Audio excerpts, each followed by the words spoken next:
Next on our search for America's most over-the-top accommodations is Fall River, Massachusetts.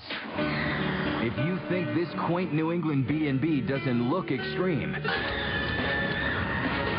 you've got another thing coming. Stay here, and you could get the most terrifying night of your life. This is the Lizzy Borden Bed and Breakfast, one of America's most haunted hotels. This is an evil house. It really is. Some really bad things happen here. I've never slept here, and I've been working in the room over 3 years. Scary. It is frightening. Briefly walking through, I already met up with one entity. 900 thrill seekers a year stay the night in one of Lizzy Borden's 8 spooky bedrooms for one reason: to get scared out of their wits. One of the ladies giving the tour won't go into the room that I'm staying in for some reason. She won't tell me why. I guess I'll find out tonight. It's very haunted, and it will scare the pants off you. Back in 1892, this became America's most infamous crime scene, when Lizzy Borden allegedly killed her father and stepmother in a gruesome hatchet homicide. Her sister and uncle had solid alibis, making Lizzy the prime suspect. They say she murdered her stepmother and her father.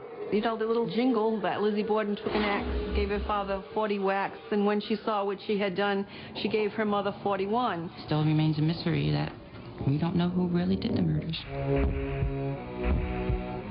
And every room of this B&B bears the stain of that bloody, unsolved murder. This is the sitting room. This is the famous room where Mr. Borden was murdered.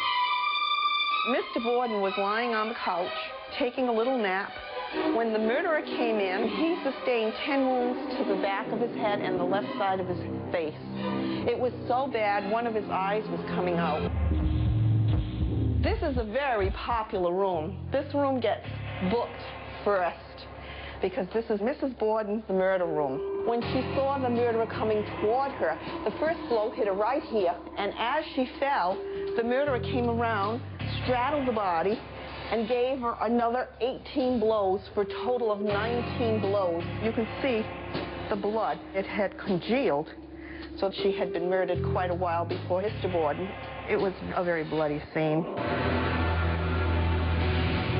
Now, more than a century later, overnight guests of this most horrifying of boarding houses are reporting some truly disturbing phenomena. The residual energy here is just really overwhelming. I was sleeping on the floor where the mom was killed, and I felt a breathing sensation on my right leg, and I just couldn't explain it. I've heard different things about beds upstairs shaking, people seeing shadowy figures. Down in the basement, there's something very dark and sinister that tends to roam around. But if you don't run screaming, the Lizzy Borden staff will even help you make contact with your phantom hosts on one of their special ghost hunts. This is our first ghost hunting experience, so we're pretty excited. The Lizzy Borden Bed and Breakfast will provide a tour, give them a history, and then we actually do a ghost hunt using the telephones of the dead, which is two-way communication between us and the spirit world. It's pretty cool. So we're going to go ahead and we're going to try to connect with the spirits here in this location. Who's here with us? By name? Andrew. Yes, he's already here with us.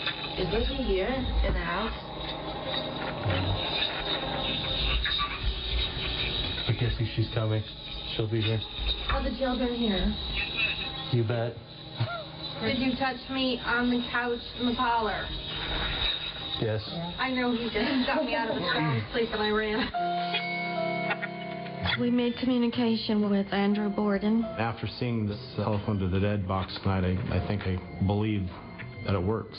Because you're hearing exact answers to your questions.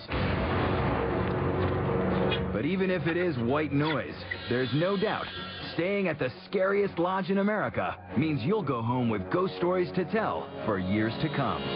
Just the history of the house itself kind of lends to being a little bit twitchy. And then, you know, once you get here, there is stuff that goes on that most people can't explain. I would say it's a pretty scary place. As far as the scariest place ever, it's right up there. I don't think I'd want to stay here by myself again.